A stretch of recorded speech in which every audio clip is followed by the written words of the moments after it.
My name is Mara Walsh, and I'm in the United States, specifically between Philadelphia and New York.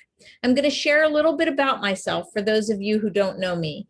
I started leading physical tours with EF Tours as a Girl Scout leader, taking girls and their families and their friends to international destinations every summer. I have since expanded my physical travel program. Now I also lead adult-only tours with EF Go-Ahead Tours, as well as several other tour organizations. I also offer family-friendly tours. And as a certified travel agent, I can also book you on a dream trip as part of a group or on your own. If you are starting to think about physical travel again and you'd like some assistance, please, by all means, reach out to me via email at marawalsh@gmail.com. Or my website, which is up now, I believe, girltraveltours.com. In terms of these virtual tours, there's a couple of reasons why I started this series back in May of 2020. I really wanted to support the tour director community during this time of travel restrictions where they have not been able to work. And I really wanted to keep the excitement of travel alive for my travel group and extend that opportunity to those who've learned about us through your friends and your family and social media. We've done nearly 50 tours in the last year since COVID struck.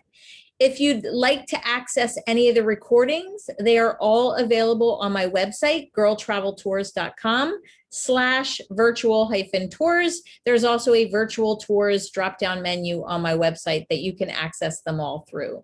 You can also access them through my YouTube channel. Just Google YouTube Girl Travel Tours, and you'll find it, as well as my Facebook page. And we have several more tours planned for the coming year. So right now I'm going to share my screen so that you can see the future virtual tours. And I'm going to explain to you what they are. We have Brittany and Mont Saint-Michel coming up next week.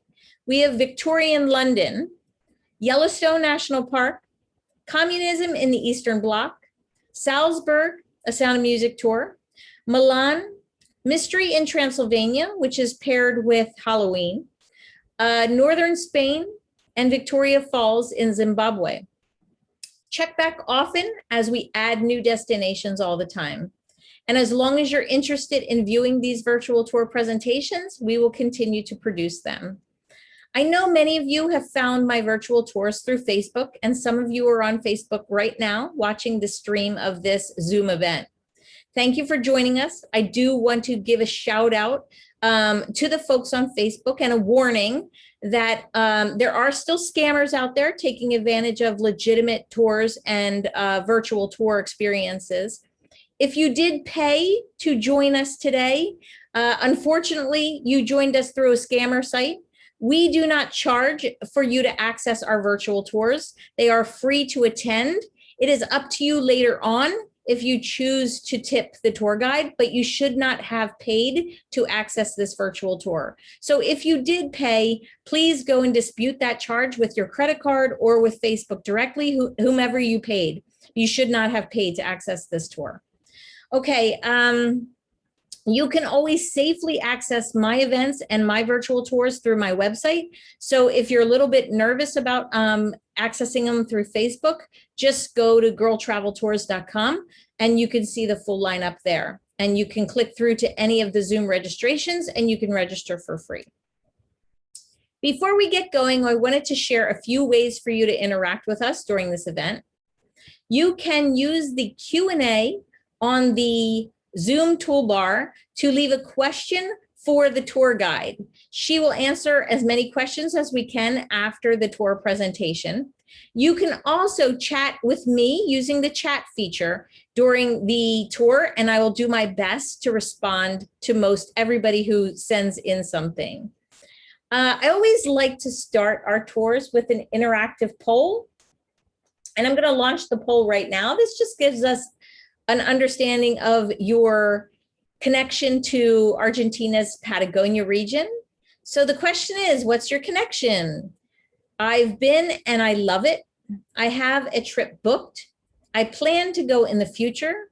I have no set plans, but I'm interested in the location. or I'm solely interested in experiencing it virtually. If you're on Facebook and you're streaming, feel free to put your answer in the posts next to the video. And if you're on Zoom, it would be great if you can put your answers in the poll. It looks like we have about 75% of the people who've answered. So I'm going to end the poll and I'm going to share the results with the audience.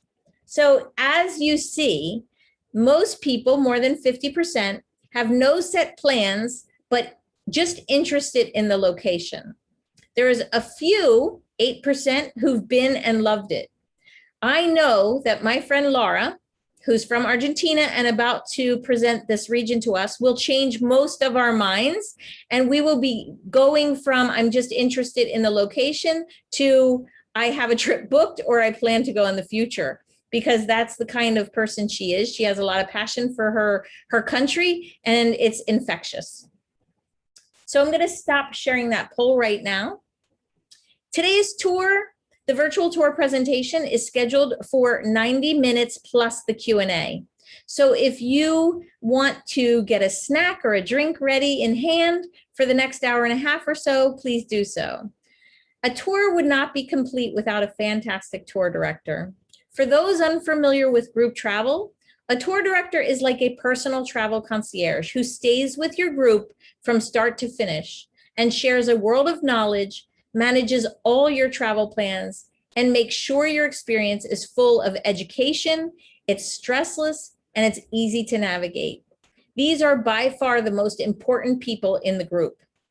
And I will share via chat and the Q&A later as we go along how you can tip the tour director. All the tips go directly to the tour director once collected, minus the Zoom operating expenses. I'm hoping that this virtual tour will not only keep the desire of travel alive until it's possible for us to travel once again safely, but also allow a tour director to do what she does best, which is share her knowledge and passion for her country and for travel. Today, we're lucky to have back one of our favorite tour guides coming to us from Argentina. The Patagonia region has captured the heart of Laura, and I'm sure that she will do the same for us today with this presentation. So I'd like to welcome Laura back to join us. And Laura, if you're ready, you can pop your video on and join me, and I can share the controls with you, and you can take over and share your screen for the presentation. Great, thank you so much, Mara. And hi, everyone on the other side. It's a pleasure for me to be here again. And thanks, Bara, for giving me this chance. Just let me get ready. Okay, so I can share my screen with you. Do this. And one more thing. Okay, so we are almost ready to start. I will see, okay, that disappears. So now the screen should be clear and you are seeing my first slide. I want to tell you that, well, my country is the 8th largest country in the world, and Patagonia is the largest region. So it was hard to choose just a few places so that I can briefly tell you about this region in 75 minutes. But I try to do my best. And if you know any other places that you are interested about, just let me know and I will answer during the Q&A. So the plan is to give you an overview of this region that it's in my heart and when I'm planning to go back there. But like I usually do, I start by giving the location. So that's the map of the world. That's Argentina, my country. And I would like you to pay attention to this. The southernmost part of Argentina and also Chile, our neighbors, it's right at the bottom of the world, we can say. So I highlighted that bottom part of the world because if you can have a look all around the globe, there are a few islands and then New Zealand on the other side. So this means that at our latitude, there's no other landmass, the bottom part of Patagonia, than Argentina and Chile. And doing research for this presentation, I found out that the southernmost forest in New Zealand is located at 47 degrees south. Some of the forests you will see on my pictures are farther south than that. So that's the location of Patagonia, and latitude of this region, it's between 38 and 54 degrees south. A bit about my country, Argentina. The map you see on the left is what we call a political map. My country is divided into 23 provinces, plus Buenos Aires City, which is the capital of the country. Our provinces would be equal to the states in the US, and each province has a capital. But when we go to school, for example, we study the regions of the country. And there can be some changes depending on the time that you went to school. But the map you see on the right shows our geographical regions. And what is for sure is that the southernmost part of the country is what we call Patagonia. So the northernmost province of Patagonia is called La Pampa, like you can see on the map, but they chose to be part of this region in 1994. The regions in Argentina are groups of provinces that share landscape, weather, economic activities. So in general, when we study Patagonia, we say that the northern border of the region that I just marked for you in red, it is called Colorado River or Red River. And we divide Patagonia in two sections, northern Patagonia and southern Patagonia. That's why I divided both parts with that yellow line. In here you have the provinces, La Pampa, that is the one that was added to the region, Neuquén and Río Negro are part of northern Patagonia, Chubut, Santa Cruz, and Tierra del Fuego at the bottom, they are part of southern Patagonia.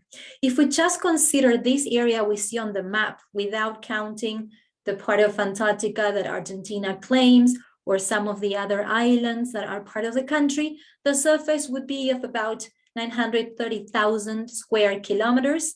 You can read also the same in square miles. So that's equal to 1/3 of all Argentina. Patagonia is the largest region in my country, but the one with the least population of all.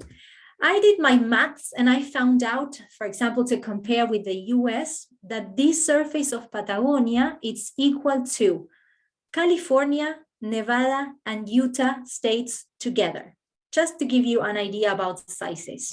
And if we talk about population, last census here was 2010. The other one, the new one, was going to be last year, but it got postponed because of the pandemic. So 2.4 million inhabitants for Patagonia, which means that more than half of this region has less than 1 inhabitant per square kilometer, or less than 2.5 inhabitants per square mile. The Patagonia region represents 5.5% of the total population of Argentina, that is of about 45 million inhabitants. Something I want to be clear about is that Patagonia is a name that not only Argentina, but also Chile have for the Chile has for the southern region. So Patagonia is southern region for both countries. But during this tour, I will tell you about the Argentinian side of Patagonia. But why the name Patagonia? How did it end up having this name? And well, there's a picture on the left and kind of a drawing on the right that gives you maybe a clue. First name is Magellan. You know, Magellan was Portuguese, but he was hired by the Spanish crown to come and discover this southernmost part of the world. And when his expedition arrived to what is nowadays called Patagonia, they met the first inhabitants. And they looked like giants to the eyes of these Europeans. So Antonio Pigafetta, he was the chronicler of this expedition. And he wrote that when the Europeans met these first inhabitants, they looked pretty big. In fact, they were pretty tall, like almost 2 meters tall or 6 feet tall. But when you have a look at the drawing, they looked very tiny next to them. And he said that Europeans only reached up to the waist of the natives in height. And that's how the name Patagon appeared. The most popular, let's say, or strongest version about the name is that these Europeans, since they were spending so many days at sea, they read many novels. And one of those novels was about a giant that was called Patagon. And so when they met the natives for the first time, they thought about that character from the novel and they named them Patagones because of that giant from the novel. So Patagones live in Patagonia, and that's how the name appeared. So the maps in those years showed Patagonia as Tierra de Patagones, the land of Patagones, the land of the giants. And talking about these first inhabitants of the area, the bottom part of Patagonia is where several different native communities lived for many years. These first ones we were talking about, the Patagones, were the ones living in the majority of the region, like almost 70% of the region was occupied by them. Patagones was the name given by the Europeans. Aonikenk was the name that they gave to themselves. And Tehuelches, which is the one that we commonly use, was a word from a different native community's language to refer to these people living in the majority of Patagonia. So these are one of the native communities. But then the bottom part of Patagonia is where 4 other native communities lived. The most famous one are the Selknams. As you can see on this picture, they covered themselves with the skin from one of the wildlife species that I will mention in a moment. They hunted with bow and arrows, and it is supposed these ones were descendants from the Patagones in mainland.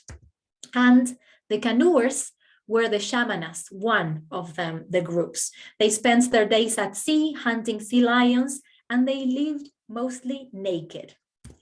The fourth group I want to introduce to you is the Mapuche native community. These are the ones that nowadays you can still see, you can have contact with in several parts of the region. And I will mention this word Mapuche a few times during this virtual tour because I will refer to some of the words that they are part of their language. Now, a bit about the landscape. I love this satellite photo because you can clearly see where the mountains are. So wherever it's white, that's where the Andes Mountains are located, north-south direction in mainland. It's the longest continental mountain range in the world. And only on the island of Tierra del Fuego, right at the bottom, the Andes change direction and they run from west to east. On this other map, just because of the colors, you can have an idea about altitudes. All along the eastern side where the ocean is, it's like almost sea level, the green colors, and then yellow, oranges, brown color, it's showing more altitude, even though the mountains in Patagonia are not the highest mountains of my country, Argentina. So if we go from the coast, from the east to the west, this is the landscape we'll see. It's pretty flat, but those flat lands, they end up in several parts in really high cliffs, like here. But then the 70% of this region looks like this. It looks like a huge desert that we call in Spanish as meseta or estepa, and in English is the steppe or the plateau. I remember when I was in Wyoming, US, that it really reminded me of Patagonia. In here, you drive and you drive for several kilometers, and you have this feeling to be in the middle of nowhere. You don't see anybody. And of course, reaching the west side of Patagonia, we would still be in the middle of the steppe, but you start seeing the mountains, the Andes mountain range. A bit about weather. I am not intending here to give you all the different temperatures, but I think that the colors clearly show temperatures. So you can see that the northernmost part of Argentina is the hottest part, and Patagonia, definitely the coldest part in my country. Just to give you an idea about how the weather is, the winds in Patagonia, they come from the west, from the Pacific Ocean. So those westerlies, they go up the mountains and it rains on both sides of the mountains, in Chile and in Argentina. It rains more in Chile. That's why they have a rainforest in there. But we do have our forest on the eastern side of the mountains, but then the wind keeps blowing down the mountains and it reaches the steppe, the flat part, pretty dry. That's why we can go from the mountains that they can have 2,000 millimeters of rain per year, to the eastern side, where you can have as an average 200 millimeters. It's really, really dry. So that gives you an idea also of why the landscape is like this that we just talked about. Wildlife. We'll mention some other species, but I will try to explain here the species that you see in mostly all the different parts of Patagonia.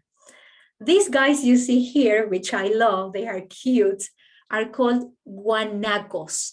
That's the Spanish name. And they can be considered like the wild llamas. They are the largest mammals of the region. They are part of the camel family, together with the llamas, alpacas, and vicuñas. And even though they live in different parts of South America, the largest population is in Argentina and especially in Patagonia. Then there are two native species of deer. The one on the left, we call it huemul, and is known in English as the Andean Patagonian deer. And the guy on the right is the southern pudu, that together with the northern pudu are the smallest deer on earth. Then foxes, we can see red foxes or also gray or silver foxes in different parts of Patagonia, both in the area of the steppe and the mountain part. This is one that I love too. It's called choique, and in English is known as the lesser rheas. And you can see them in the same areas where you see the guanacos, the wild llamas. This one, it's Mara, not like our Mara without the H, and it's the Patagonian hare, bigger, much bigger than the rabbits. Birds, in this case, these are the southern crested caracaras, but I chose this picture to tell you that there are almost 300 different species of birds registered for the Patagonia region. And the puma. This is the one that I would love to see closer because I only saw them twice, two different opportunities and pretty far away from where I was standing. But it's one of the main species, and they are the main predators of the guanacos. That's why I decided to put this great shot from National Geographic. They are their predators, so wherever you see guanacos, you might see pumas sometimes. A bit about economy in the region. There are some fruits, not all the fruits you see there, but northernmost part of Patagonia produces apples and pears. Then sheep for wool and meat. More than 50% of the sheep raising activities of Argentina take place in Patagonia, in all those flat lands that we just talked about. Then fishing, of course, you can understand this because of the several kilometers of coast that Patagonia has. Then this is very important, oil and gas activities. Patagonia is the first region. It produces 84% of the oil of Argentina and almost 80% of the natural gas in the country, that it's distributed, of course, to the rest of the provinces. And last but not least, tourism, that's why we are here, is one of the main economic activities for many cities that we will talk about. Now, something also important is that Patagonia is framed by two important roads. National Road number 3 that comes from Buenos Aires, the capital, all along the eastern side of the region. And on the left, our famous National Road number 40 that comes from the northernmost part of the country. And it's so popular like the US Route 66, to make a comparison. So this is my country. Buenos Aires city is usually where everybody arrives from all the destinations in the world. And this is the parts that we will be talking about. Patagonia region and the cities that you can see in there. The way to get here, it's by plane. Of course, that's the fastest way. The longest domestic flight in Argentina nonstop is to the bottom, to Ushuaia. That's 3 hours and 40 minutes. Then you can also take a bus. But you know, bus, it's to get to northern Patagonia, 24 hours on a bus to get there because of distances. And then if you want to have more independence and more freedom, cars or motorhomes are a different option. You can stop as many times as you want and enjoy at your own pace.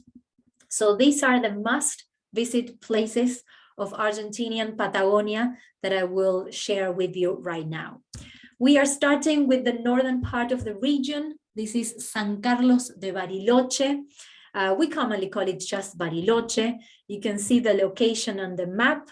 It's almost 1,700 kilometers away from Buenos Aires city, and it is known as the little Switzerland of Argentina. This is because of the setting, the surroundings, the landscape, and also the style of architecture because of the first immigrants. It was founded in 1902. Whenever I mention the number of inhabitants, it's always about that number, because since we are missing our last official census last year, it's hard to really know what's the exact number, but about 140,000 inhabitants. Patagonia is a region that has been growing a lot in the last years, where you will mainly find people who moved there, but it's hard to find people who were born. The youngest generations are the natives right now to Patagonia. And the word Bariloche comes from a Mapuche, from a native word that is Buriloche, that means people from the east or people from the other side. That's how the natives there refer to their neighbors. I read this that I loved. There was a lady who said that Bariloche is an almost endless succession of pristine lakes and fairy tale woodlands. And I loved it, and I agree 100%. The city is located in a national park that is called Nahuel Huapi, next to the Andes Mountains. And since 2012, it's been declared as the Argentine capital of adventure tourism. That's the setting of the city. And now we'll see some pictures. So this is a wonderful picture of the downtown part. As you can see, there's a lake. So Bariloche lies on the shores of a lake that is called Nahuel Huapi. That's also the name of the national park. Nahuel Huapi means the island of the tiger in the natives' language. And of course, you can clearly see the cathedral. It's a very impressive building, also by the lake. So in general, when you are walking around town, it's always open, so you can just go inside and walk around. I once had the time with one of my groups to reach to the top of the tower. There's like a balcony all around, and the view was really spectacular from up there. But it was just once that I could do that. Then again, from the lake, that's the view of downtown Bariloche. If you live in a really big city, this means nothing to you, but for Patagonia and for our cities that are pretty small, these are pretty big buildings for the area. But these are the many changes that the region and many cities have been experiencing in the last years. And a postcard from winter. It should snow like this every single winter. We are still in winter here, but this winter, all the Patagonia region didn't have that much snow. Some days, but then really warm temperatures for this time of the year. So we had no luck this year. Then I mentioned that it was the Switzerland of Argentina. So here you can see part of the constructions. They use a lot of wood and rock, and also materials that they are found in the area. But also during spring and summer, the gardens are really beautiful, and mainly all people, they grow roses in their gardens. Another picture of the lake, but also I put it here because the bottom part of this picture is what we call the civic center. There's a concrete or cement square, and the most important buildings surround the square, except for the church that we already saw it. So this is the style of architecture of the civic center. You would find there the administration of national parks, the municipality, a local museum, and the public library, among others. And it's a place where locals gather for protests or for celebrations. So that's a typical postcard of Bariloche city. Then I added this picture. I was telling Mara that I was in Bariloche before I went to the US and San Francisco. But when I saw Lombard Street in San Francisco, I thought of this short street in Bariloche. So we do have our local version of Lombard Street in Patagonia too. Then this is the main street. It's called Mitre. You can see the two arches at the end of it. The other side of those arches is where the civic center is located. This is similar picture, but in the winter season. And Main Street gets really busy especially during summer, because Bariloche is a very popular destination for Argentinians as well. It's always chosen because in summer it has nice warm temperatures, so people can even swim in the lake. And I want to tell you about something about myself. That's me when I was 10 years old. My first time in Patagonia, first time in the mountains in Bariloche, that's when I fell in love with this part of my country. And that's when I started also loving tourism as a career that then I would study. So I collected many brochures from the travel agencies where we were going with my family to book tours. And then I used to play with my brother in the hotel room as if I was selling tours to my brother. So I created my own company that was called the Southern Cross. And so when I was 10 years old, I discovered my passion for tourism and for these mountains and lakes of Patagonia. Now, Bariloche is famous because of chocolates.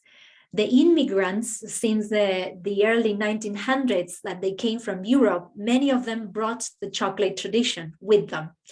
So in the 40s, the first chocolate store opened, and a few years ago, the son of that chocolate maker from Italy opened in Bariloche this brand new place, which is called Rapa Nui.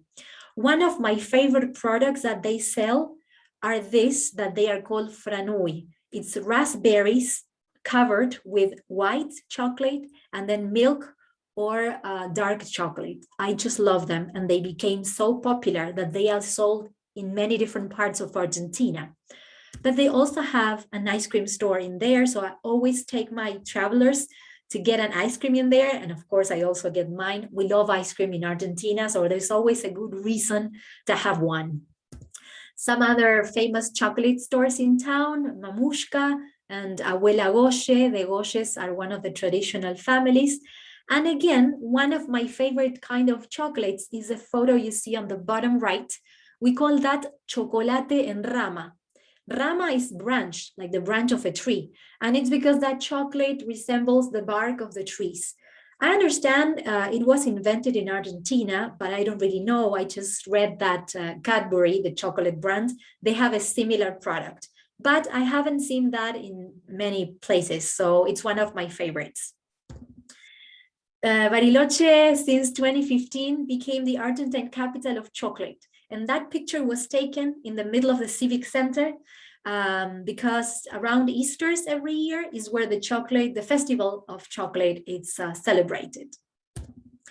Going on with food, smoked products are also one of the local delicacies that you find in different parts of downtown. But I have to tell you, there is a McDonald's on the main street. And at least in Argentina, is the southernmost McDonald's in the country. I used to live many years ago 4 hours north from Bariloche, and I remember many families with children used to drive to Bariloche for the weekend just to take their children to eat in that McDonald's. So that's something that it's pretty common for other cities in the world, but it makes Bariloche really special for some people. Then beer. Many of these European immigrants, they brought also the tradition of beer. So there are several beer breweries in town and also in some of the outskirts of Bariloche. So many of those brands are pretty popular in Argentina, different beer breweries. And one of the places where beer breweries settled is in this place, which is close to Bariloche downtown. You can drive there, and it's called Colonia Suiza, which means like Swiss colony. And that was with my brother when we were there for the first time. Now, when it comes to activities to do, well, this photo was taken in summer. This, I can say, is the most important ski resort of Argentina and the first one to be opened. It started in the late 30s with some ski runs only, but nowadays it has 53 ski runs and 40 lifts and 3,000 hotel beds, because it has that little village right at the bottom of the slopes where you can stay and just open your door, take the lift and go skiing. So this is called Catedral, like cathedral, ski resort of Argentina. Just to give you an idea, there are about 20 different ski areas in my country. 15 of them are all in Patagonia. One of the most traditional tours, if you visit, is called Circuito Chico, or short circuit. You are invited to get on this chairlift that takes 7 minutes, and you reach the top where you can get these kind of views, lakes and mountains and forest all around you. That was one of my times there. So it shows the altitude, a bit more than 1,000 meters, so more than 3,000 feet above sea level. And I love this sign. There's a little cafe on top of this mountain that is called Campanario Hill. Campanario means bell tower. And that's what they have. We don't offer Wi-Fi, but landscape instead. So they kindly ask you to connect with nature and disconnect from the rest of the world. I think it's pretty cool. Some of the other views you can get from up there. And then when it's nice, it's on the way down the hill, you have the whole view of the lake in front of your eyes. So it's really, really nice. Of course, the only days where it can get affected, if it's too windy, then they wouldn't let you go. But in general, it's okay. And it's open all year long. Part of the same tour, you can get close to this cute little chapel, St. Edward's Chapel from 1938. There's a municipal park protected area in the surroundings. So you can go for nice hikes, like 1 hour, 1 hour and a half, mostly flat, in the middle of the forest. You can reach the shore of some lakes. And right across the street from the chapel is where this little port it is located. So several catamaran tours, they leave from there. I will refer to those in a moment. But also across the street, this is a view you would get. This is again a typical postcard from Bariloche. This is a 5-star Xiao Xiao hotel and resort. It was inaugurated in 1938. But it had a fire and it was completely destroyed, rebuilt. Then it remained for 15 years closed. So it was reopened in 1993. It's one of the most important hotels in Argentina. And among everything that has, what it's really popular is that it has a golf course. And it's also a municipal historical monument. I just Googled information about this hotel. If you want to book just the cheapest room for next summer, double standard room, is $300 US. If you book now, then of course it can be more expensive. Going back to the city, you take a different route and you stop at a lookout from where you can have this view. So again, that's the hotel and the golf course and the Nahuel Huapi Lake. First time I was there was 1993, so the exact same spot. That was the picture I took with my family, so many years ago now, but I will always remember that trip. Now, remember I just showed you a little port.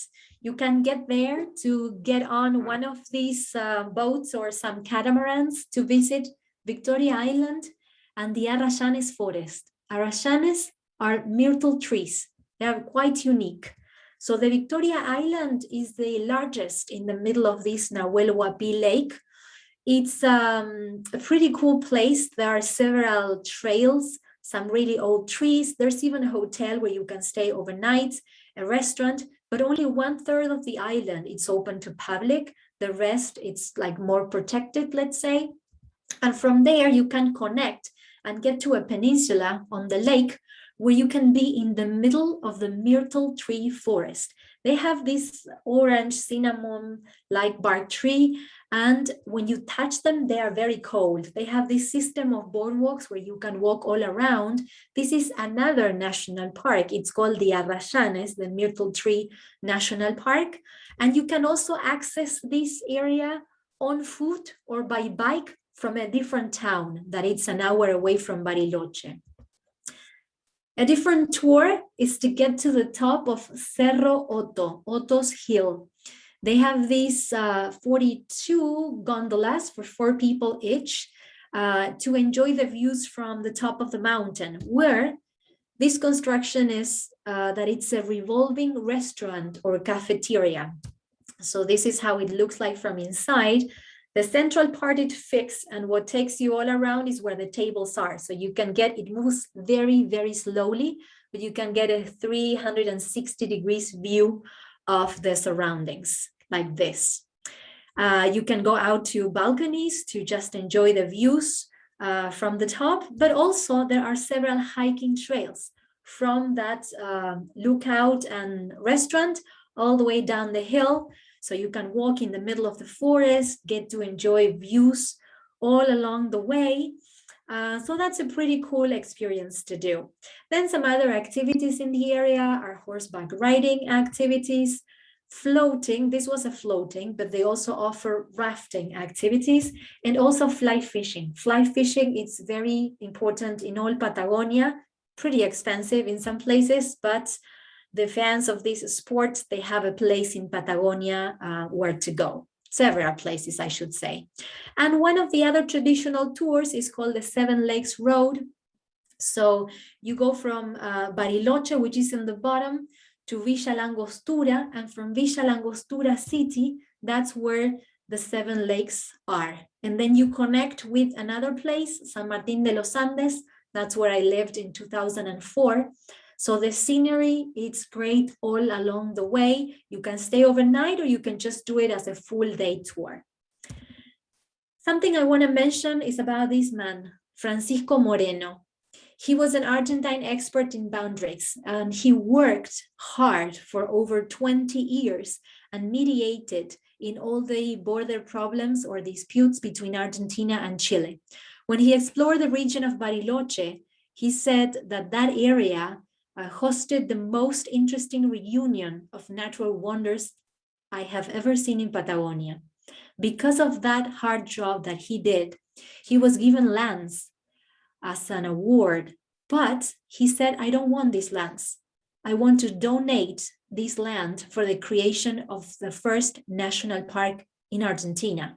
So in 1903, he donated those lands, and he said he wanted to preserve it as a natural park for the benefits of present and future generations, following the example of the United States and other nations that have superb national parks.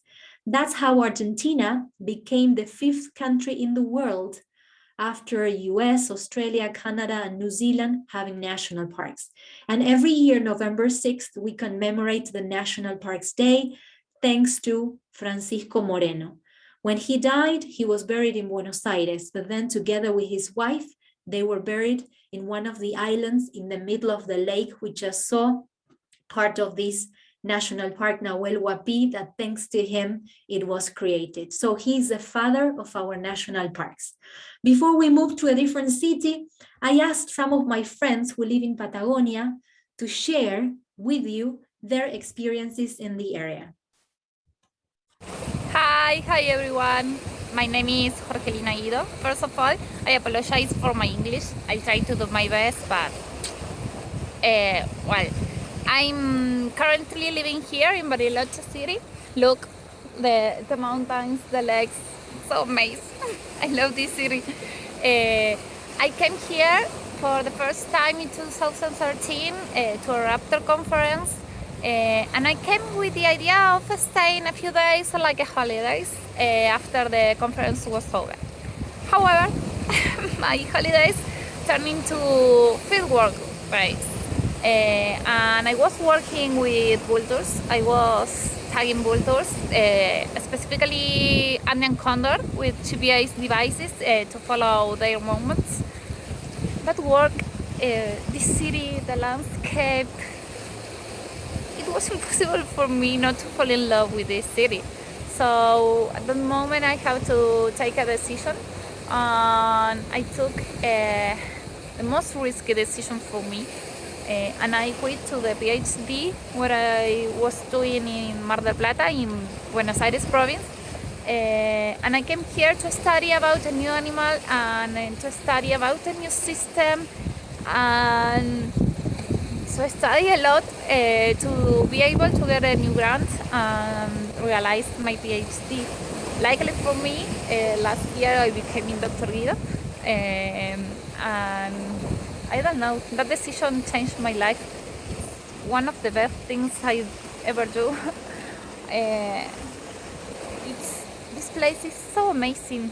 The landscape, the sunrise, the sunset. Look at this. These colors. It seems like a picture. It seems painted. It's really incredible. I really love this city. I invite you, all of you, to visit Bariloche, to feel it Bariloche. It's so beautiful. Wherever you go, wherever you see, you have a beautiful place to visit. It's really beautiful. Now this is my home. I love this place, and I hope in the near future you can visit to Bariloche and feel Bariloche. But sorry, spoiler alert. You will fall in love with Bariloche City.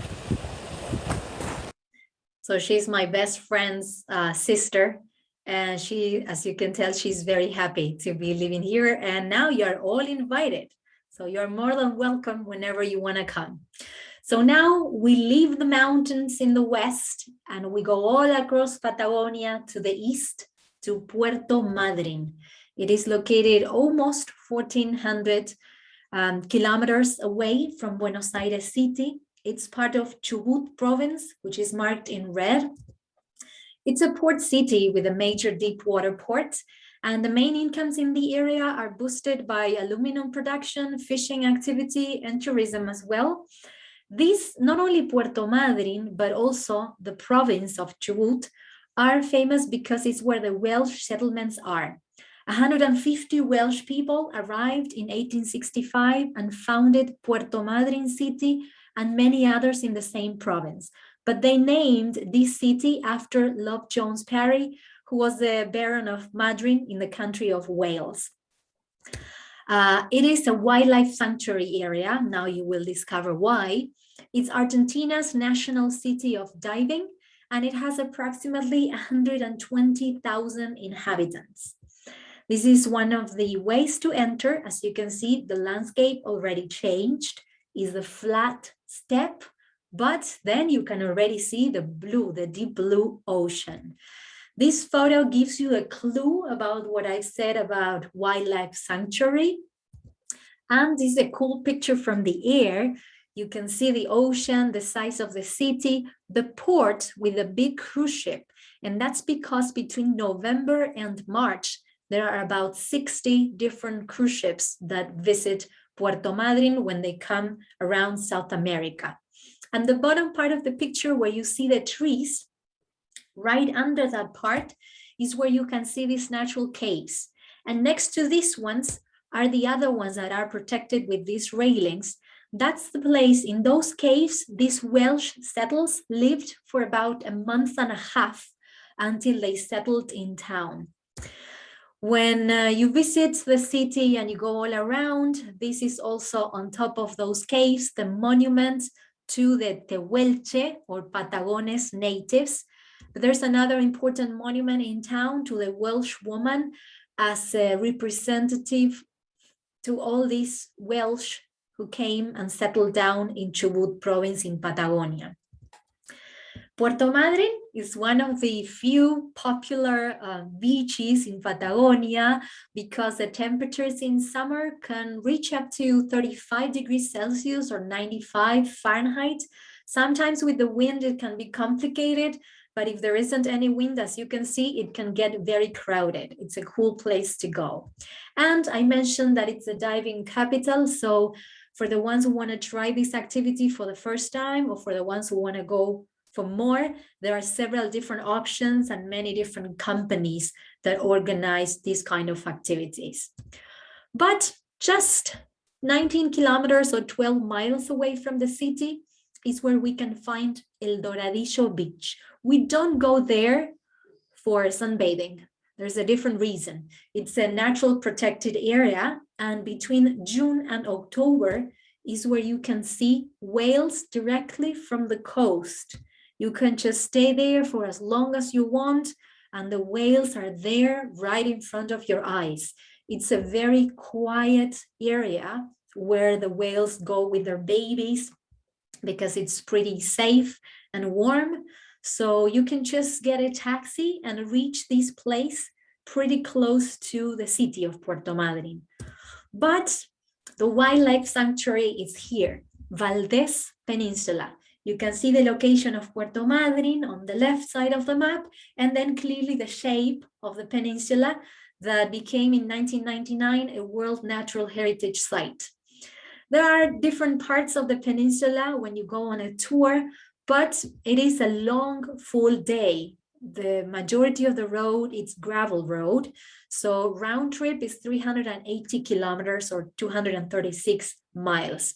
When you plan to visit this area, several websites, they have this wildlife calendar. So you can check before you go, you check the months you are planning to go, and kind of check how many wildlife species you might see if you get there. The only little town that it's in the peninsula, it's called Puerto Piramides. Puerto Piramides means pyramid port, and that's because of the shape of the landscape surrounding the town. The reason why the tours go there, it's because those are the companies that take you whale watching. You depart from Puerto Piramides.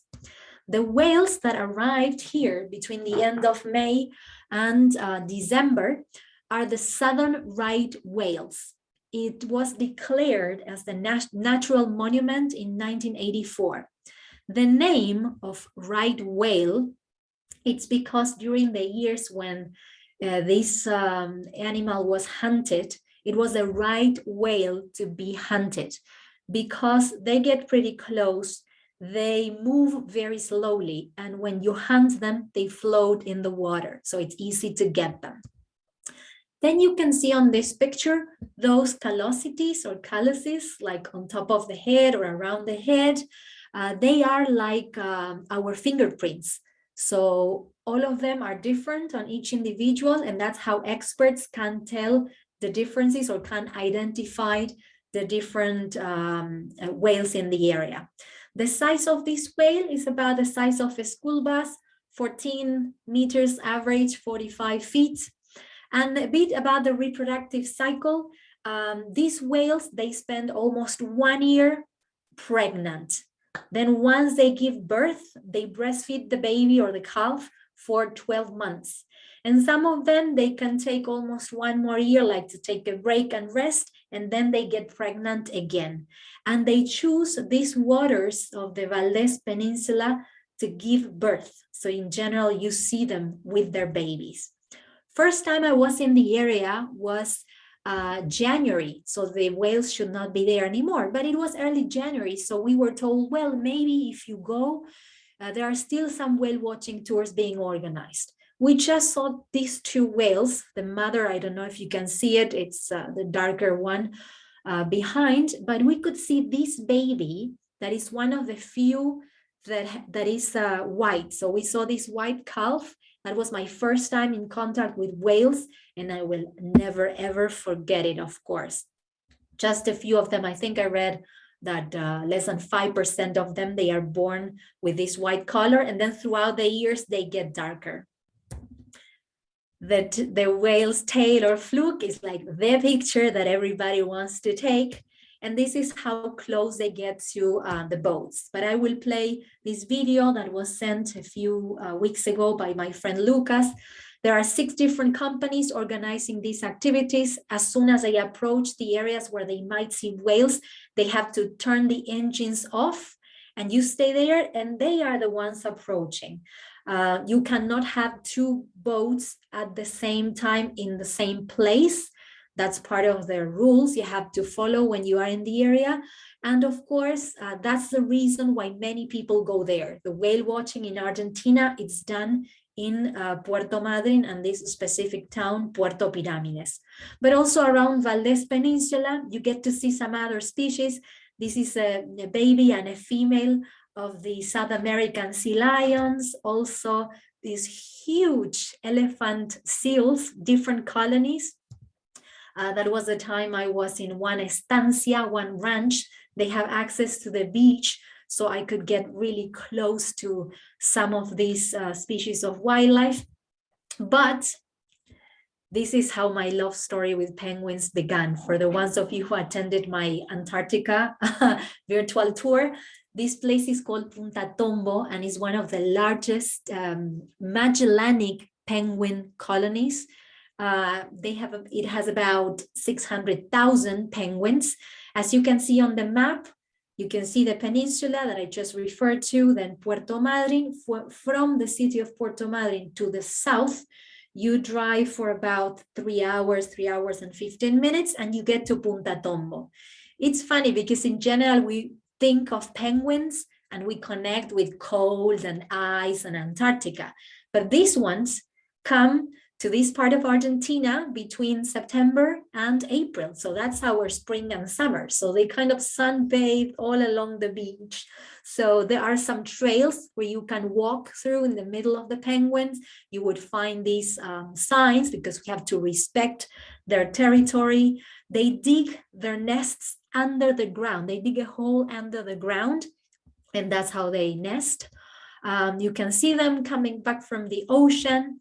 And well, this is the name, Magellanic penguins. They are 50 centimeters tall or 20 inches tall. And I want to show you how the area looks like. Of course, well, it's flat, like we were saying. There's now a system of boardwalks where you can walk in order to respect the other parts where the penguins live. These penguins, when they arrived, is basically the males that arrive in September. 2 weeks later, females arrive. Then they incubate the eggs for about 40 days, and they take turns to incubate the eggs and also to take care of the chicks. So one does that, the other one in the couple goes to the ocean to swim and feed. They all leave at the beginning of April, and they go to the southern part of Brazil. So they are always looking for warmer waters, but they don't really go ashore there. They just spend the rest of the year feeding and swimming until it's time again to come back to this part of Argentinian Patagonia. So you can see how many of them are there. In Peninsula Valdes, there are 2 spots where in some times of the year, like the most popular time is to go in March, but again, it's nature, so you never know. You can see the orcas. The orcas developed here and also in one island in the Indian Ocean, the only 2 places in the world, if you consider the fact that orcas are present in almost every single ocean in the world. They only developed this hunting technique here. It's called the orcas beaching technique. They swim towards the beach, leaving 2/3 of their bodies exposed to catch their prey, that are the pups of the seals. And then they have to carefully swim back to the ocean because they have the risk of getting stranded. This is on my bucket list because the times I went to Puerto Madryn and Valdes Peninsula, I wasn't there during the orcas season. What to eat when we are there? Well, of course, it's by the ocean. So fish, but basically shellfish is what many restaurants offer, really fresh, but also lamb. I mentioned sheep racing, so Patagonian lamb, it's one of the local delicacies, and they have like a Patagonian lamb celebration every year in November. But I also mentioned the Welsh people. There are some towns, but one specifically that it's called Gaiman. You can stop there on your way back from the penguin colony, and you stop for the tea time. So you can stop at these Welsh tea houses, and you can enjoy this tradition of these first settlers. Before we leave Puerto Madryn, I will leave you with Lucas, that he will tell you his personal story. Hola, hello. I'm Lucas. I'm Laura's friend, and she told me to tell you a little bit about me and my background. I was born in Buenos Aires, in a city in a peripheral area of Buenos Aires. Let's say more countryside area. I grew up in a very natural atmosphere, and I remember myself being a kid enjoying every single way of life at the backyard of my house, from small caterpillars up to butterflies, birds, small mammals, and herbivores also. But the place had totally changed throughout the years. What is called progress came to the area, and there was a lot of construction, so the birds flew away, and the animals little by little started to disappear. Some years later, I went to university and I got my degree as a national tour guide, which is what I basically did since up to today. But the thing is, I decided to move to Patagonia. I live in Puerto Madryn, and I work as a tour guide. And I think by doing this job, I'm helping to conserve this area, explaining the importance of every single species in this ecosystem. When I'm not guiding, I find myself bicycling, kayaking, diving, and I feel really grateful to all these animals, especially the marine mammals we got in the area, like whales and dolphins and sea lions, for letting me share their space with them. So that was Lucas. You could hear the wind, which is always present in Patagonia, especially in the steppe part, in the flat part. So now we leave the ocean and we are going to the southernmost part of Patagonia, to El Calafate city, located 2,750 kilometers away from the capital. It's part of Santa Cruz province, which is the second largest province in Argentina. Calafate is a glacier's capital, and it is located the exact same place where the plateau, the steppe, meets the mountains, the Andes. It is a gateway to the fascinating world of Los Glaciares National Park, the kingdom of continental ice and glaciers. The city was founded in 1927, and it has about 30,000 inhabitants. But why this name, Calafate? The answer is this. There is a plant, a bush, that grows everywhere in Patagonia, the mountains, the steppe, and in English it's called the box-leaved barberry. It has these big thorns, tiny berries with many seeds inside, and that's Calafate. That's the name of the bush in Spanish. So Calafate has a legend that says that if you try that berry, you will come back to Patagonia looking for more. So you always have to try it when you are there. This is a gorgeous picture that my friend took with, well, her dog is there, Tana is her name. So they climbed to the top of a mountain, and you can have a good idea of the size of the town. I don't know if you can see it, but up here, there's a condor, Andean condor gliding. Spectacular day. And it's clearly to see the two landscapes, the steppe, and on the other side of the lake, the mountains. That body of water you see, it's Lake Argentino. Argentino Lake is the largest in my country. This is the entrance to the main street of El Calafate. This is how it looks like.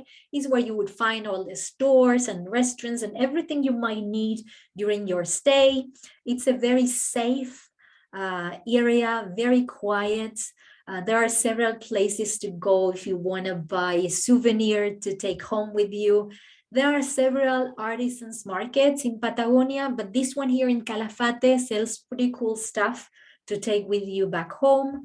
And also if you walk along the coast, this looks like a lagoon, but it's a bay of the lake, of Lake Argentino. So when we walk around, we usually get to see birds. In this case, there were many black-necked swans. But the star of this place is Los Glaciares National Park, the Glaciers National Park. It was opened in 1937. You can see the logo there of the park and the map. This park comprises 7,000 kilometers in total, but 3,900 square kilometers of those are ice fields from where 47 major glaciers descend. This site was declared by UNESCO in 1981 as a World Heritage Site. So I'm highlighting in red the city of El Calafate, And to get to the southern part of the national park, we drive 80 kilometers or 50 miles. It's all paved, and you get to the entrance of the park in the south. Then I will briefly talk about the northernmost part of the same national park. So this is our road with the mountains in front of our eyes, the entrance to Los Glaciares National Park, where we normally stop because you have to buy tickets to visit, and our first views of the majestic Perito Moreno glacier. Do you remember the guy I mentioned that was the father of our national parks? His last name was Moreno. Perito in Spanish, it's an expert. So Perito Moreno was that guy, and this wonderful glacier was named after him. The size of the glacier is 200 square kilometers. That's the size of Buenos Aires city, the capital of the country. And the front wall you see, it's 60 meters tall. That's equal to a 20-story building and 5 kilometers wide. When we get to a parking lot, then you get to choose how far you want to go. There's a system of boardwalks. All of them are like these ones you see on the pictures. And the idea is that you get closer and closer to the front wall of the glacier. There are several balconies with benches, with signs and information, plus the information that local guides give you while you are visiting the area. And this is how close you can get. That bush that has bright red flowers is my favorite flower. It's called the fire bush. And every time you go is different. The shades, the colors, the deep blue of the cracks or some caves. This is what you would find in some of the maps along the way that shows the different trails, but all those trails are the boardwalks I just showed you. So you can choose how far you want to go and then you go back. Of course, every time you go further, you basically go down the hill and then you have to go back up the hill to reach the top where there's a parking lot, restrooms, and the restaurant. This is a picture from 1975. The guy holding the sign, it's my father. He organized this road trip into Patagonia with 2 friends. So when he went there, the boardwalks did not exist. They were built, the first ones, at the end of the 80s. So that sign says that the calvings produce big waves, so not to get close to the shore. It wasn't safe, and that's why now you can visit the glacier, feel close to it, almost touching it, but at a safe distance. And it is still pretty close, and there's room for everybody. Every time I'm there, it's like being there for the first time. I would spend the whole day sitting still right in front of it because you have to hear the sound of the glacier. It's just amazing. I've been there in fall, so you can see the color of the trees and the contrast with the color of the glacier. And if you are lucky, like I was on this day, I could even see an Andean condor gliding right in front of the ice. It was a magical moment. So on the way to the boardwalks, there's a little port that is the one on this picture, because you can take catamarans. One option is to get close to the ice from a different perspective. It's a 1-hour tour that in general, it's an option when you take the full day tour to the Perito Moreno glacier. But also there are 2 ice trekkings. For both of them, you have to cross from one side of the lake to the other. The company organizing it provides crampons. So you walk for 1 hour on the ice. I did that in 1999 with my family. It was just an amazing experience, but there are age limits and also restrictions in case you have some health condition, of course. So you need to check that before you book the tour. And I went back in 2007 to do a longer trek that is called the Big Ice. So you are walking on the ice for 4 hours, but you need to walk 1.5 hours on the way there and 1.5 hours back with the crampons and some equipment in your backpack. So it's a really long full day, but worth it. I just loved it. And something I need to mention is Perito Moreno Glacier. It's famous and important, first of all, because the access is so easy. Anybody who wants to see it can see it from the balconies. But also, it's one of the few glaciers considered to be stable. It stays in balance between the accumulation and the retreat. And it happens that once in a while, we never know when it's going to happen, the ice moves forward and touches the land on the left, that it's part of the peninsula where the boardwalks are. So it forms that ice bridge dam of ice that, because of the pressure of the water of the lake from underneath, erodes the ice and produces the collapse of that ice bridge. That's known as the Perito Moreno rupture. And photographers from all over the world, when they know it's going to happen, they travel there to take wonderful pictures. I never had a chance to be there. I was before or after that happened, but you always get the chance, if you are there, like standing quiet, of seeing some of the calvings of the glacier, like this one. Coming down. Whoa, front face. Come on, Getting everybody. bigger. Get with the program. I only want to have one. Hurry up. Yeah, it's coming. It's coming. It's coming. Oh my God, it's coming.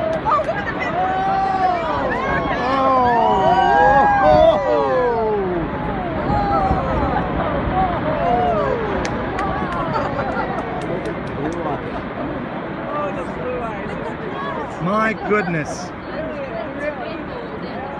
So that you could hear the voice of my husband. I never have my camera ready when that happens, but he did that a few years ago. So I mentioned that front wall is like a 20-story building. So could you see that? It's just unbelievable. But when leaving the Perito Moreno, you have the chance to take also a full day tour to see some other glaciers in the park. So you sail in the middle of the icebergs. You get to see pretty close this other glacier. It's called Spegazzini. It's the highest in the park, 135 meters. That's the front wall. So that was my first time. Some of the pictures do not have the best quality because those are the ones I had to scan to prepare this presentation. And this is Uppsala Glacier. It used to be the largest in our country, but it had a really huge and sad retreat. This one is 3 times the Perito Moreno. And look at these pictures. The black and white one was taken in 1931 by a Salesian priest, the Agostini, from Italy, that he traveled around Patagonia. And 2016, an Italian photographer decided to retrace the steps of the Salesian priest, and he wanted to take the pictures from the exact same place the priest did it in 1931. And look what he found out. The enormous retreat of the Uppsala Glacier, where you see the lake now, that was ice. And that happened in less than 100 years. It's really, really sad. So going back into town, there are some other things you can do when you are there. You walk 10 blocks from the main streets and you get to the trails around Laguna Nimes, a lagoon that it's a paradise for bird watchers. On the way back from the glacier, the tours can drop you off right outside this building that is called the Glaciarium. It's one of the few glacier museums in the world, and it also features an ice bar. So that's a pretty cool place. Also, some tours take you to visit estancias, ranches. They show the work they do every day. So you can just go for the day, or some of them even offer accommodation if you want to just, relax and stay away from civilization from a while for a couple of days. You can do that there. And then all sorts of adventure tours like kayaking, also zip lining, 4x4, biking, many different activities. And talking a bit about food, remember I mentioned Calafate is a berry. Well, with those berries, several local products are made, like this liqueur that I usually share with my travelers, but also ice creams or jams are made with the same berry. Patagonian lamb, of course, we cannot miss that, and trout. Trout are not native, they were introduced, but all our rivers and lakes are stocked with different kinds of trout and also salmon, so it became a local delicacy. And only in Calafate, you can try guanaco burger. Remember the wild llamas that I mentioned at the beginning? Well, there are like more than 2 million guanacos in Patagonia, and since this province of Santa Cruz has a large number, a few years ago, the government allowed the people to hunt a certain number of guanacos, not a lot. And well, with that meat, some people produce products like guanaco burgers. Close to El Calafate, remember I showed you the map and I mentioned I was going to mention the northern side of the same park. We can get to El Chalten, 220 kilometers away from Calafate. What makes this place unique is the imposing silhouette of the granite spires of Mount Fitzroy. Mount Fitzroy or Chalten is the same mountain, and it's this one. It's just amazing. And maybe it looks familiar because the logo of the Patagonia brand was inspired here on this mountain. It's the national capital of trekking for Argentina. The clouds you see there and in other parts of Patagonia are pretty unique. I love clouds, shapes, and colors. This is the town of El Chalten, and literally from the town, you walk and you start doing the hikes or trekkings. You can see maybe part of the shape of the mountain, but there's a cloud covering it. Chalten in native language means smoky mountain. The natives believed that wasn't a cloud, but smoke. They believed it was a volcano, and that's why they chose that name for the mountain. So you need to be lucky if you are there to see the full shape of it, but it's worth the visit. Wind, when I was hiking in the area, I hiked 3 hours and a half round trip to get to a lagoon and get a bit closer to Chalten or Mount Fitzroy. And this photo was taken by my friend Elisa, that he stayed overnight. He did an 8-hour round trip trek, but he stayed overnight to be there for sunrise. So pretty spectacular, right? Before we go to the end of the world, I will introduce my friend Elisa, or better said, she will introduce herself. So the question was, what is it that I like about living here in Calafate? Well, I will say first and foremost, it's natural surrounding. This is what I enjoy from my house. I'm sitting in the backyard now, enjoying the birds that are beginning to arrive again. There's a lot of opportunities, plenty of opportunities to go outdoors. Over there you have the Calafate Hill. Yesterday I went there with some friends. Usually we go there at least once a week to train for longer treks. But my point is, if you only have, 3 hours, even after you return from work, the days here in spring and summer are pretty long, well, you can go there, hike, and come back home. This is one of the things I really love. And the other is that I found this place to be pretty open because it's full of people like me that we came from different places from Argentina, seeking for new opportunities, but also I think, maybe without knowing it, seeking for being ourselves. Sometimes when you're growing up in a small town or in a city, you carry with you also your family, and you are the son of, or the daughter of, and the sister of, and is a package, if you want, a good one. In my case, I love my family, I have nothing to complain about that. But it's like that's with you. And in Calafate, I think that we all are what our essence is. I don't know if I'm making any sense, but it's like you come here being, in my case, Elisa. Nobody knew my family, nobody knew my background, and so I open my way, in a way, sort of speak, just by what I did since I arrived here. As you can see, she lives in such a peaceful, quiet place that I love. Calafate is a city that I love. But well, here we are, Ushuaia. This is the city where I lived for 15 years. The plan was only to spend one summer. And guess what happened? I fell in love with the place. So 3,079 kilometers away from Buenos Aires city. This is the one I told you is the longest domestic flight for us in Argentina. Ushuaia is known as the end of the world. It was founded in 1884 and has approximately 70,000 inhabitants. The word Ushuaia comes from Shamana, the canoers, the natives. This had different ways to spell it through the years, but we know the meaning is bay facing to the west or bay facing westwards. The city is located between the ocean and the Andes, the mountains, only part of Argentina where we can combine these two landscapes. And it's the gateway to Antarctica. Where you see the star, that's the location of Ushuaia, but it's part of this big island of Tierra del Fuego, Fireland. In the north, the Strait of Magellan is separating South America mainland from the island.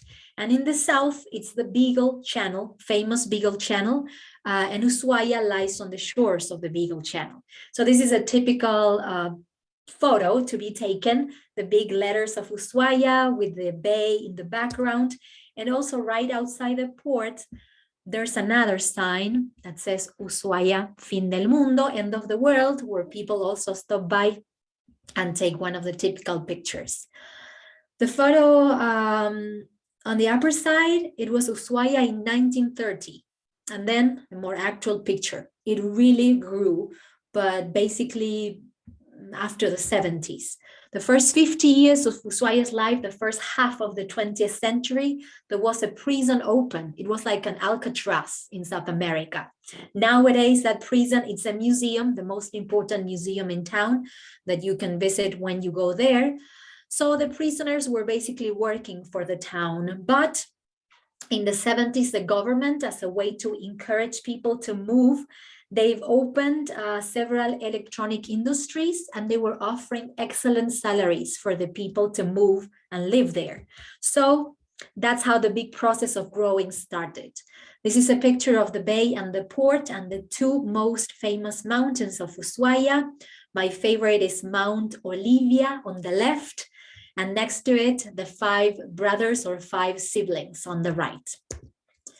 The buildings you see along the coast were all built after 2007.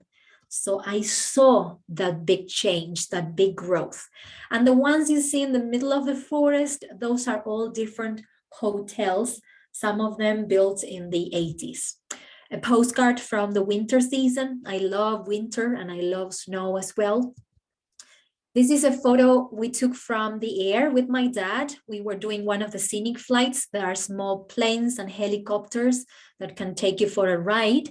But in here, you can really notice how big the city is now. But I just highlighted in green the parts that used to be the little Ushuaia 100 years ago. So you can have a better idea or perspective of this growth I was just mentioning. Then this is the Airport Peninsula, International Airport in Ushuaia. It gets busier in summer. You can have 20 flights a day coming from Buenos Aires city. And the port, the other important place, really busy between October and April. Cruise ships going to Antarctica, Chilean companies sailing around Cape Horn and the fjords, and the large cruise ships that they come to visit different ports of South America, like Princess, Holland America, Royal Caribbean. Another photo of the downtown part of Ushuaia. You can easily walk around along the coast, facing the bay.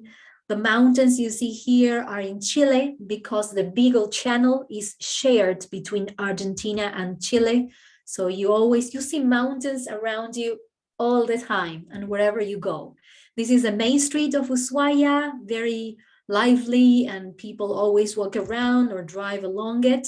As you can tell on the left, because of the guitar, as part of these changes I was telling you, there's a Haro Cafe that was opened in 2016. And I understand is one of the 5 biggest hard rock cafes in the world. For sure, is the southernmost one, definitely. And this is a mural that I love. So I always tell my people to go and take pictures of one walking or marching with the penguins. Another wonderful picture because of the reflections. And I circle this mountain that is called Mount Susana. If we go behind it, we get to the national park. On that tour, the first stop is this place. It's a train station. During the years when the prison was open, the well-behaved prisoners were going by train to the forest to cut down the trees and then use that wood for heating. So since the 90s, private companies started running this business of the little train at the end of the world. So that's one way to enter the national park. The national park is called Tierra del Fuego, Fireland. And there are several hiking trails that you can connect and spend a full day, even though the conventional tour is just half a day tour, opened all year long. So you can go there in fall and see the colors, the first snow of the season. And this is the most famous place in the park. It's called La Batalla Bay. And it's popular not just because of the beauty, but because it's the end of the National Road number 3, that one I showed you on the map that comes from Buenos Aires along the eastern side. But it's also the end of the Pan American Highway, the connection of all America from Alaska to Argentina. So this is the southernmost national park of Argentina. One other popular tour is Beagle Channel navigation. The shortest option is like 2.5 hours. You get to get off in one of the islands to enjoy the views and the surroundings. You also approach 2 islands that have colonies of cormorants and also South American sea lions. Through some times of the year, also fur seals. But this is the typical postcard of the Beagle Channel in Ushuaia, the Les Éclaireurs Lighthouse. It's in the middle of the Beagle Channel and all the navigations sail around it. But if you do a longer tour, there is a small colony of Magellanic penguins in the Beagle Channel, again from September through April. You can go by catamaran and you just enjoy it from the boat, or you can drive to an estancia, a ranch, and they take you to the island and you can walk for 1 hour in the middle of the penguins. Some other options is to drive along the main road and get to the peat bogs, the valleys in the middle of the mountains. You can do that on these 4x4 vehicles. Also in winter, these huge valleys in the middle of the mountains is where you can go and practice cross-country skiing. There are also like snowmobiles, dogs, husky dogs that they pull sleds and they take you for a ride, and snowshoeing as well. Fall colors are just unbelievable. It's my favorite season. This is Garibaldi Pass. It's our mountain pass where many people go fishing because there are 2 important lakes. And this is the shape of the trees along the Beagle Channel. Because of the westerlies, that's the shape the trees get in our side of the Beagle Channel. In winter, like right now, one of the attractions in Ushuaia City is the artificial ice skating rink. So for locals and visitors, that's an option during the free time. But the main attraction in winter is one of our ski resorts of Argentina. This is the youngest, Cerro Castor, that means Beaver Mountain. It has different ski runs, but 2 of them go over the National Road number 3, so it's pretty special. And it is the southernmost ski resort in the world. They should have good powder snow, but every winter has been different to be honest. Some local products, 2 important beers, Cape Horn and Beagle, that you can get in all restaurants or even supermarket, little grocery stores. And when it comes to food, we are in the Beagle Channel, so centolla is how we call the king crab. So this is one of the main local specialties, and also Fuegian lamb that is raised on the island. And this is one of my favorite desserts. Remember the Calafate berry? Well, this is Calafate bonbon, a scoop of Calafate ice cream covered with dark chocolate. It's just delicious. Also, meringue and chocolate penguin is one of the products you can get in one of the famous bakeries in town.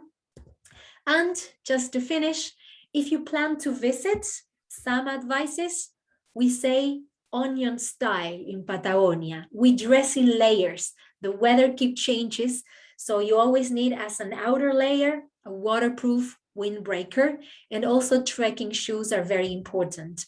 Sunglasses and sunblock. Patagonia has one of the largest holes in the ozone center directly above it. So even if you cannot feel it or you cannot see the sun, it's always there and it's pretty strong.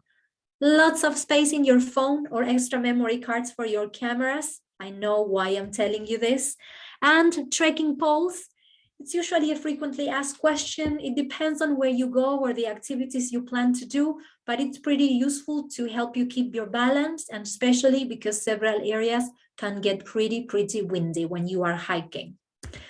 Before I finish, I want to share with you this collection of photos while I read something that it was written by my dad, but I adapted the text to share with you what I feel about this lovely region of Patagonia. Almost 30 years ago, I visited the astonishing Bariloche city. From that moment on, I made the south into my favorite corner of the planet. As time went by, I learned its landscape, a mixture of mountains, forests, lakes, glaciers, rivers, and wildlife. The magical region of Patagonia left an eternal mark in my heart. Breathtaking and impactful nature, Patagonia is a region of unique colors, textures, sounds, silence, winds, and loneliness, an outstanding panoramic screen. In all 4 seasons, everything is an adventure and an endless source of surprises. I wasn't born or raised here, but I felt in my heart that Patagonia would be home to me. It was undoubtedly love at first sight. And with this, I want to thank you so much for letting me be part of this. Thank you, Mara, with all my heart for giving me this chance to do what I love the most.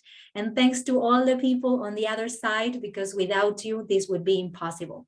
If you want to get more information, you can contact me at passionateguides.com, and I will stop sharing to read your questions, okay?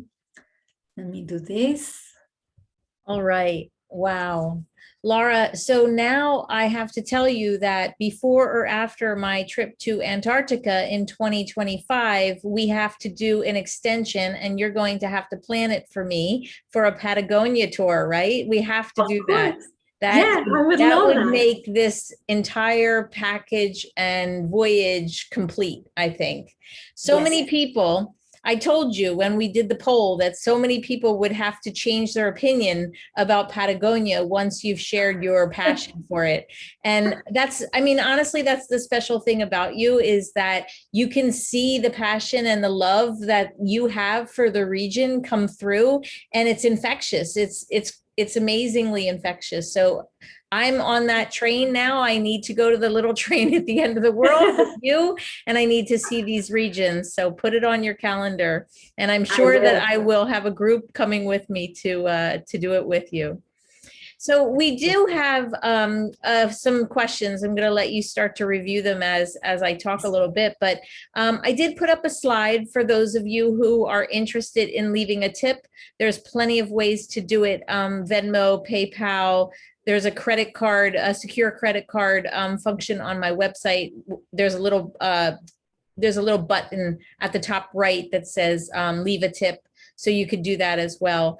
I know that some of you are starting to think about physical travel again. And if you can wait long enough for 2025, we're going to go see Laura in Patagonia. But in the meanwhile, I have given you a list of our group tours that we have planned and that we are going to go on, and I will be hosting those tours. So if you're interested in any of them, you can drop me an email. Let's go over to the Q&A if you're ready, Laura. Yes, I will try to start from Let's start from the top, yep, and see where we go. Yeah, let me see. Some of them are, part of it is comments. Sandrine is saying that they were in Patagonia a few years ago and loved it. A few months after we visited through beautiful weather, the lake the Lago Grey region burned. Any news on how nature recovered? Thanks, Torres del Paine was just so gorgeous. Yeah, Torres del Paine, it's a wonderful national park on the Chilean side. It's right on the other side of El Calafate, where our glaciers are. And in fact, some tours can combine both parts because you can cross the border on a vehicle because there are no flights between that part of Argentina and the Chilean side. And they had a few episodes of fires that they were caused by people, unfortunately, people who were camping or hiking. So it recovers, but very, very slowly. There are areas where they have planted some new trees, but some other areas where you still see the disaster and all the trees that are burned. The truth is that the cold weather doesn't really help so that the trees can recover faster. Our trees in Patagonia, they grow very slowly because of the weather. So once you lose the forest, it takes even longer to be recovered. That's why we try to, warn the people to be very careful, because sometimes it can be pretty dry. And also the wind is a huge problem if a fire starts. And even though we had fires in different parts of Patagonia for many years, it looks like we still need more training, and it's really hard to control once that starts. So it's recovering, but very, very slowly. Let me see. Argentina has a pre-clearance program with USDA, where Argentine inspectors, together with the USDA inspectors, ensure that apples and pears are free of pests before being exported to the USA. Yes, well, I think that's just a comment and not a question. If you are a solo or pair female travelers, how safe is it to drive, or would you suggest using the bus? Well, the roads are pretty safe. The thing is that the distances are really long in Patagonia. So in general, I suggest, because not too many people have a long time, in general, it's just 2 weeks would be the average. People would come to Argentina, and many people, they usually stay first in Buenos Aires city because there's a lot to see. So then you need to connect places by plane, I would say, because of distances. Then if you don't want to take a tour, you can just rent a car and drive. So to get from towns to national parks is really safe. Some roads can be gravel roads, but the people that will be in charge of giving you the information when you rent the car, they will let you know if you need to slow down, or if the gravel is not in a good shape. But I think it's if you like to drive, it's nice because it gives you more independence. Then if you plan to take a longer trip and drive all over Patagonia, that's a completely different story, because it's so isolated in some places that it's not unsafe, but you need to plan ahead what your stops will be, in which places you will stay overnight, and also if you need to refuel, because there are not too many gas stations along the way. So those are the things you need to plan ahead if you are driving Patagonia, but for a longer time. Is this region protected from oil interests? Well, it's all a business, as you know. So there are some foreign companies that they are working in the country. And also now it's a national company again that belonged to Spain. So the areas where the oil was found, it's number one income for the province and for the region. I haven't heard of any new projects, but of course, when you are talking about money, I cannot say it's protected 100% because it's a good business for the government and for the companies. So sometimes that's on top of everything, even though I don't agree, but that's the way it is, not only in Argentina. Argentina does not allow US citizens to enter now because of COVID. Does that mean all tours from US cannot happen now? Hopefully later. Argentina does not allow any foreigners, not just US citizens right now. And this has been like this since March 20th last year. So it's been a year and a half with our borders closed. they did an attempt, the government last December, like it lasted, I think it was 3 weeks, that they tried with some neighboring countries if they wanted to visit only the city of Buenos Aires. But then the cases started rising again. So they said, okay, borders closed. And we are really hoping that the government has a plan already and they can at least announce what the plan is and if they are planning and when to open the borders. Because for us, like in our business, we really need to know now something. It's been a year and a half with a huge question mark when you look ahead. So we don't know what's going to happen, but that has been the situation. Same in Chile, same in Argentina. So we don't really know what the protocols are, what they will ask people when they come, like if they will require like to be fully vaccinated, if they will need a test. We don't really know because the government in Argentina has not said a word about this. They are worried about some other issues that are going on. What's the largest immigrant group or groups to this area? In Patagonia, it was the Welsh, that they still keep their tradition, and also Swiss and German people in the area of the mountains, specifically the northwest part of Bariloche.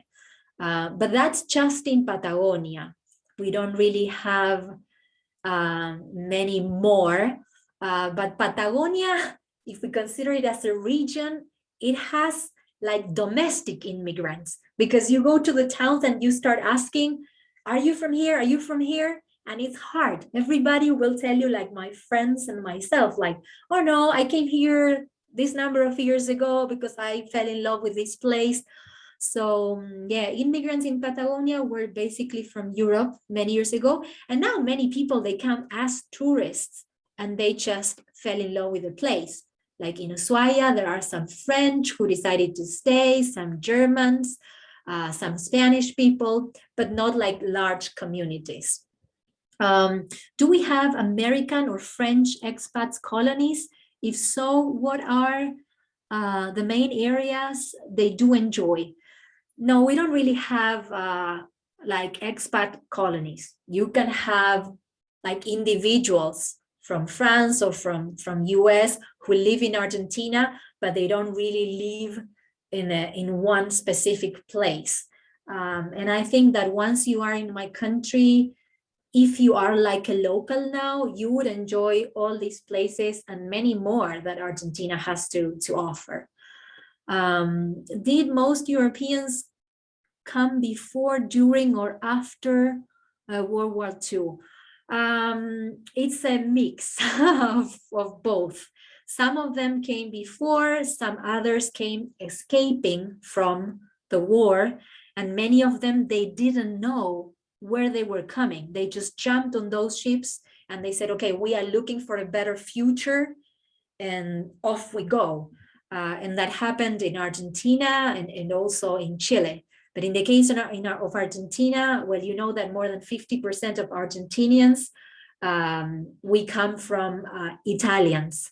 And then a smaller percent is Spanish. Those are the largest groups of immigrants. Like my great-grandparents were from northern Italy, and you start asking, and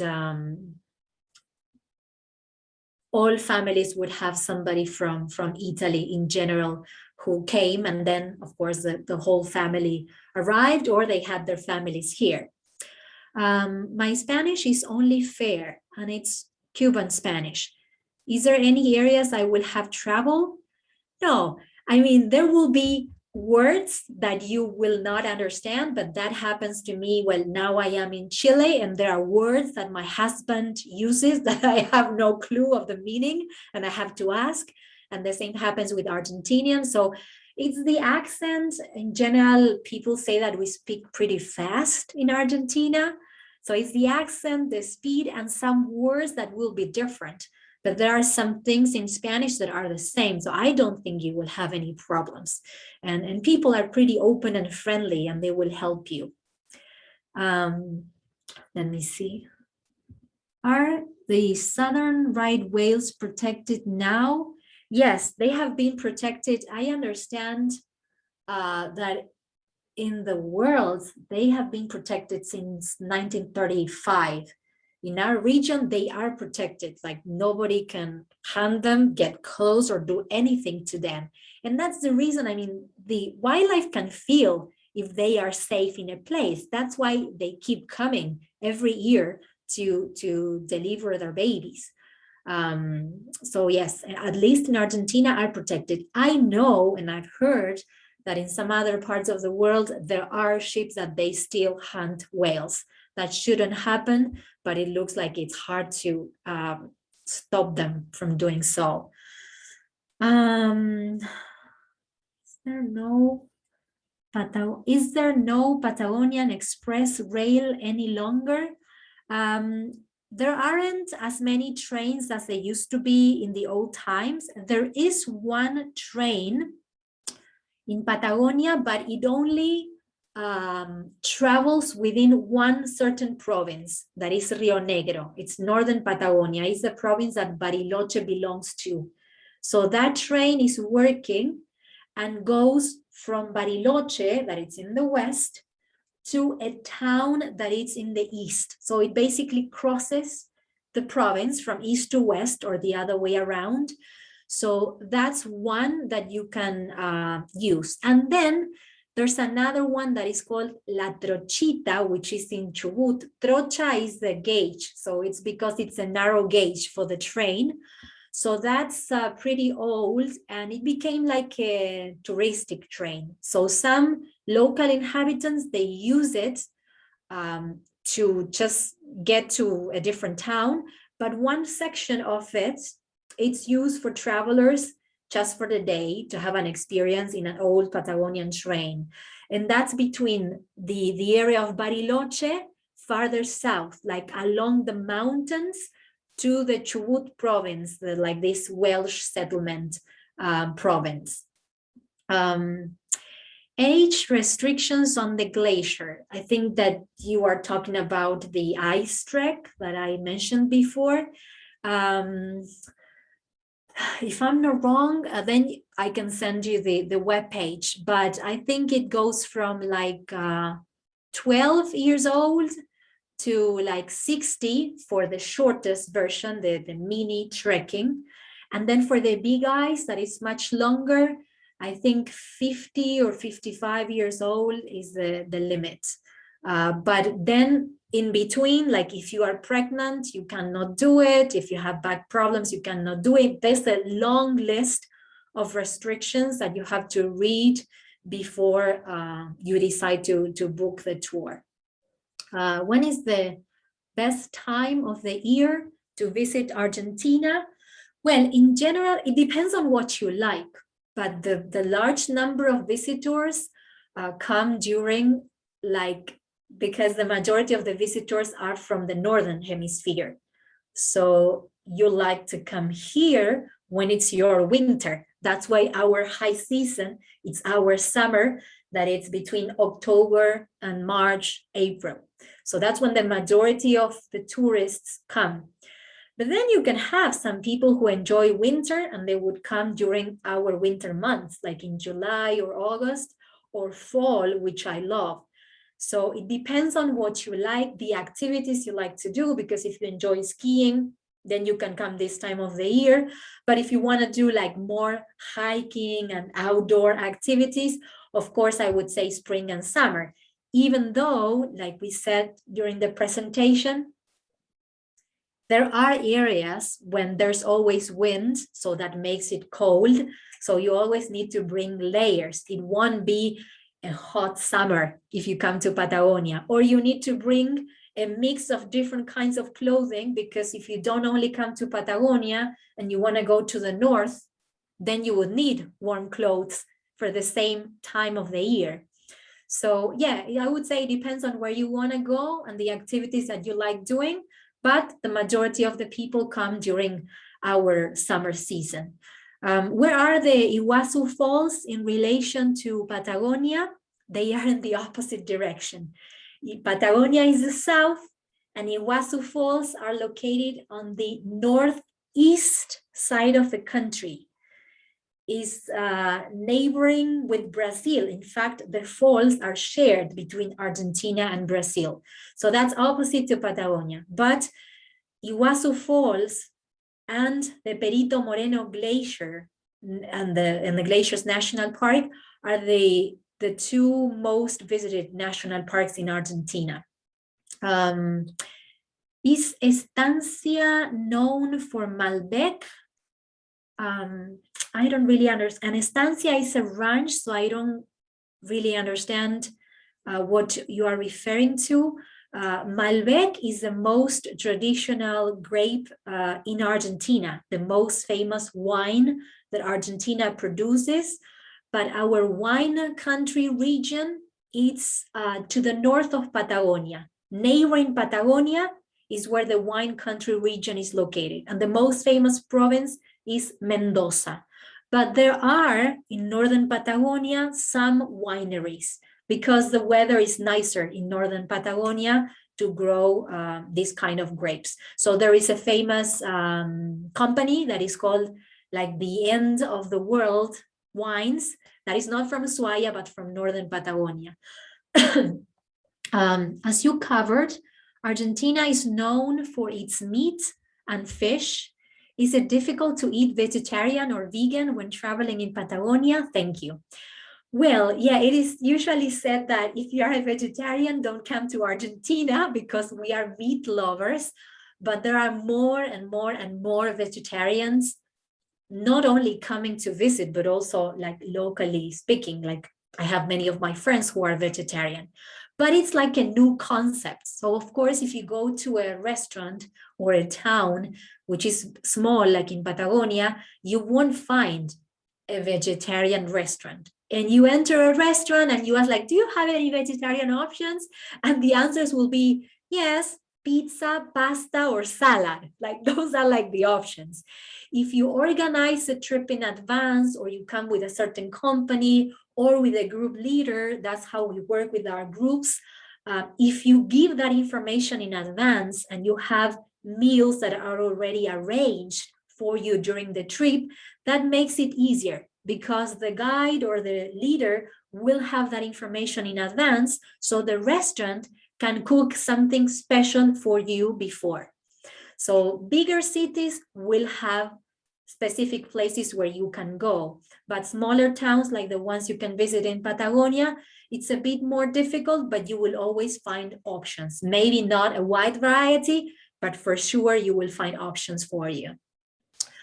Are biting insects like black flies, mosquitoes, ticks, midges, etc. a problem in your spring and summer? No, Patagonia, there aren't too many mosquitoes. There are these I think you call them horse flies in English, which really bother, but they don't bite a lot. But the northernmost part of Patagonia, like Bariloche, if it gets really warm in summer, then you can be going for a hike and they would be like flying around you all the time and you are like this. So you can always bring a mosquito repellent with you or buy, because it's aerosol, so you can buy one when you get to Buenos Aires city and you just put it in your luggage. But it's not a big problem in Patagonia. Does the lake below the glacier freeze over in winter, or has the ice basically gone forever? No, the lakes that we saw in all the different towns that I told you about, they don't freeze. Just some smaller lagoons, or in the case of Calafate city, the bay where the birds are, that can freeze. But for example, I asked my friend Elisa, the one who spoke, and she told me that it's really rare, but this last winter it didn't freeze, so they couldn't go ice skating. So yeah, no, the lakes that we saw are pretty big and pretty deep, so they don't really freeze during the winter season. Can you fly from city to city around Patagonia? Yes. The cities that I've talked about, if you go to some smaller places, then you would have to drive to a bigger city. Argentina, I mean, talking about the government and the national airline, they were trying to do a better job about connecting the cities in the country without going to Buenos Aires, because you know that in Argentina, being a big country, we have a saying that is that God is everywhere, but his office is in Buenos Aires. So that means that everything has to go through Buenos Aires. And with our distances, it's pretty hard sometimes. So you go to Buenos Aires and then you go north and then have to come back to Buenos Aires and then you go west and then you go south. So some airlines have done a pretty good job, but only during the high season. That's not throughout the year. So in summer, for example, El Calafate and Ushuaia, they always have connections. Then from Calafate, there are some flights to Bariloche. And then the one that is like more isolated is Puerto Madryn. Now there are some new low-cost airlines that they are doing a pretty good job, but we'll have to wait until, you know, international tourism is open again and it's back in our country to see if they will have better connections. In the past, they were starting, but we still need to have better connections in the country. But those main cities I told you about, you can connect them all without going back to Buenos Aires every time. Least crowded time of year where you can still see the penguins. I would say beginning or at the end of the season. Of course, if you go at the beginning of the season, you would just see the couples that they are mating. Then if you go at the end of the season, you will see a larger colony because of the chicks that were born in the season. But that colony, it's pretty big, but I have to say that not too many foreign travelers visit the penguin colony I showed you in Puerto Madryn. It's more Argentinians going there. So Argentinians would go more in summer, but also many of them go in October because that's the time of the year where you can see penguins, but also whales. Then if you go in summer, you're missing the whales. So that's why people try to see which is the best time where you can see more wildlife species. So it doesn't get really, really crowded. And there are some other colonies. There's an estancia that is on the north of the peninsula that has almost the same number of penguins that the Punta Tombo colony, because those penguins, Punta Tombo used to have 1 million penguins during the season. Some of those penguins kind of relocated and went to some other colonies. So it's not that you just have to go there. So you can look for some less crowded places to visit in the same area. So you will have options to be like almost like alone with the penguins. Any earthquakes or volcanic eruptions? No, I mean, the whole country or Patagonia, it's pretty active because like in Ushuaia is close to the fault where two plates connect. But we don't really have earthquakes, luckily. And if there's a volcanic eruption, that would happen in Chile, so on the other side of the mountains. And the problem that Argentina gets if there's an eruption in Chile is that because of the winds that blow from west, we get the ashes of the volcanoes. So we did have some problems in the past with those ashes like flying all over Patagonia, but no like volcanic eruptions on our side that they can create a problem and like they would have to evacuate people. Let me see. You mentioned aluminum mining. I guess this mineral is the origin of Argentina name from the Latin word argentum, isn't it? No, argentum, if I'm not wrong, means silver, and it's because they thought they would find silver here, but that was a mistake, but we kept the name of the country. And then it goes on with, the 4,000 points question is, Argentinian Patagonia is huge. So how many days would be a good time to enjoy each of its regions? that you adorably presented. Thank you. Well, if you want to visit those 4 cities, starting in Buenos Aires, well, some people are city lovers, so they would spend minimum 2 days in Buenos Aires. Then for Ushuaia and Calafate, I would say Ushuaia like 2.5 days or 3 days, Calafate and the glaciers 3 more days, Puerto Madryn, you can add 3 more days, and maybe Bariloche is the area where you can spend longer time, like 4 or 5 days, so that you can see more, because from Bariloche, you can visit several places in the surroundings, or even do the 7 Lakes route and stay overnight at the end and then go back. So yeah, I would say that with 2 weeks, you can do the 4 cities and a short stay in Buenos Aires if you don't want to stay such a long time in the big city. 2 weeks is usually the average for people when they come to Argentina. Is there an easy way to get to Antarctica for fairly cheap from Ushuaia? Well, nothing is cheap when we talk about Antarctica, especially because people book it a long time in advance. Some people book it 2 years in advance, 3 years in advance.